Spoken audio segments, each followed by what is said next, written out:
வணக்கம். நான் ஒரு கட்டுமான பொறியாளர். இப்போ பார்த்தீங்கன்னா தமிழ்நாட்டில் எப்படி சொல்கிறது, ஊழல், இந்த மாதிரி ஒரு அநியாயம், திருடனுங்க, இது வரைக்கும் கொள்ளடிச்சவங்க எல்லாருமே இன்னைக்கு தோற்று போய் ஒத்த மனுஷனால் தோக்கடிக்கப்பட்டிருக்கிறாங்கன்னா இது ஒரு பெரிய எழுச்சி. இது வரலாற்றிலேயே நடக்க முடியாத, ஒரு யூகிக்க முடியாத ஒரு சாதனை. அடிமைப்பட்டிருந்த மக்கள் தன்னோட அடிமைத்தனத்தை விட்டுட்டு தன்னோட சுய புத்தியை சார்ந்து ஒரு நல்லவனுக்கு ஓட்டு அளிச்சிருக்கிறாங்க. அந்த நல்லவன் இப்போ நாடு ஆளணும்.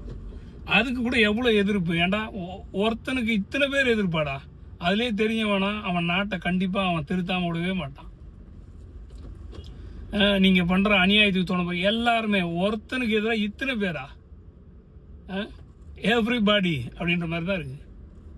ஹே எவ்ரிபாடின்னு அர்ஜுன் சொல்கிறாரு, அந்த மாதிரி தான் இருக்குது முதல்வன் படத்தில். விஜய் கண்டிப்பாக ஆட்சிக்கு வரணும். இவனுங்கெல்லாம் எதிர்த்து இப்போ எல்லாருமே மக்களுக்கு விரோதமாக எழும்பினாங்கன்னா திருப்பி மக்கள் சக்தி பெரிய புரட்சியாக வெடிக்கும்.